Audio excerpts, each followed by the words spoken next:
I've had this piano in my house my entire life, but there are two problems.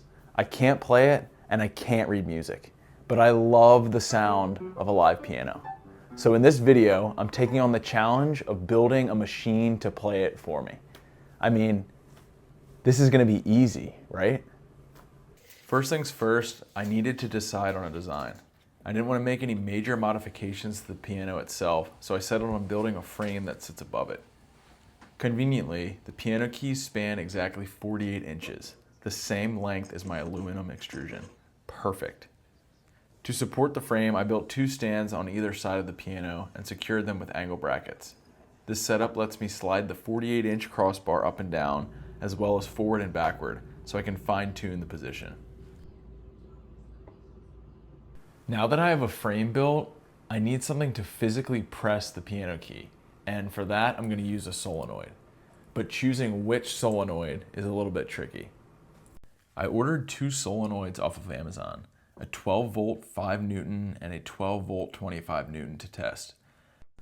The 5 Newton solenoid could play the notes, but it just didn't have enough power to get the volume I wanted, so to play it safe, I went with a bigger solenoid. And with that decision made, I headed over to Alibaba and ordered 88 of them for each key on the piano. Well, there is no turning back now because I have 88 solenoids straight from Alibaba, which means I need to make this project work or this is going to be one expensive paperweight. With the solenoids in hand, I needed to create a way to mount them to the frame. But before I designed the mounts, I had to think about how a piano is actually laid out. A standard piano has 88 keys, but they're grouped into octaves. Each octave has 7 white keys and 5 black keys. This pattern repeats across the entire keyboard. So instead of just designing 88 individual mounts, I designed one mount per octave. That way I could just repeat the same piece across the entire piano. The mount screws into the 48-inch crossbar, which sits right above the keys. The white key solenoids go on the front and the black key solenoids go on the back.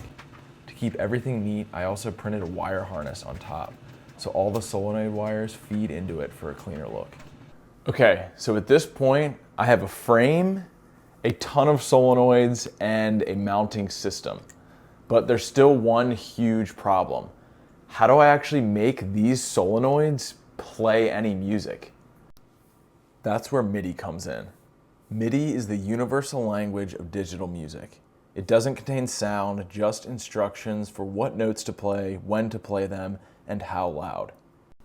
You've probably already seen it before. Apps like Simply Piano literally just stream Midi data to show which keys to press. It's also how digital keyboards work and what all electronic music production is based on. Now, using a USB to Midi and Midi to serial connector, I sent data from my computer to an Arduino. As a test, I streamed a few notes and lit up LEDs when they played. This is awesome because it proves the concept works. Next, I need to turn Midi data into actual movement. The problem is an Arduino can't power the solenoids directly, so I used a MOSFET trigger switch to handle the heavy lifting. Here's where the external power connects. This is the solenoid output, and it is controlled through this pin. The last piece of the puzzle is controlling volume. Music isn't just pressing notes, it's about expression, with some notes played softer and other notes played louder. To achieve this expression, I used a PWM signal and PCA 9685 boards chained together, giving me enough outputs to control the solenoids dynamically.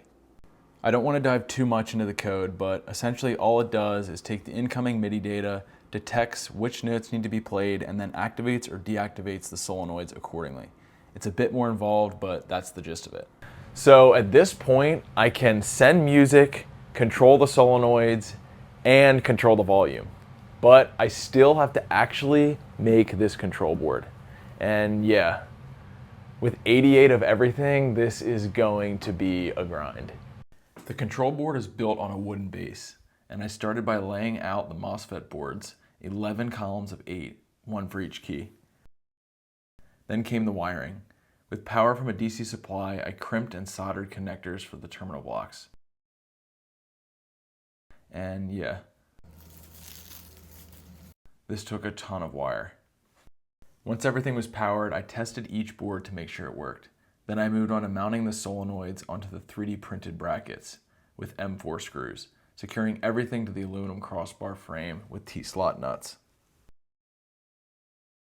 At this point in the project, I was going a little crazy, so I decided to put my creation through the ultimate test, a stress test. And it worked pretty well.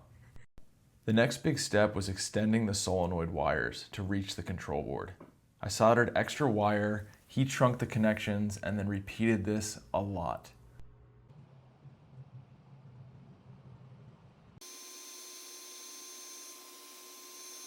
Once that was done, I 3D printed little footers with felt for the solenoids to press the keys.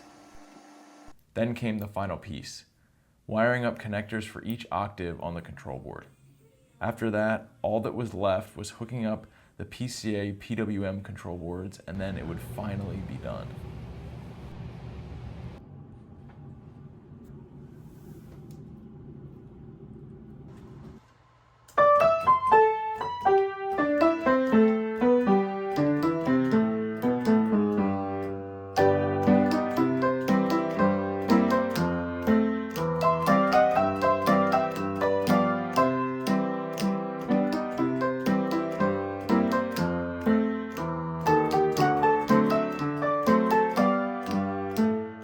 This first test worked even better than expected, but as you can probably hear, the solenoids have a pretty loud click when they activate. So for the final fix, I used a small orthodontic rubber band to dampen the noise. And with that, it was officially complete.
And that is my player piano. This was definitely not easy, but it was absolutely worth it. The funny thing is, I still can't play piano and I can't read music. But now with just a few clicks, I can play Beethoven's most difficult pieces or a full Mozart symphony, no training required. And that, if you ask me, is pretty freaking cool. Thank you for watching, and let me know what your favorite piano song is in the comments below, and I'll see you in the next one.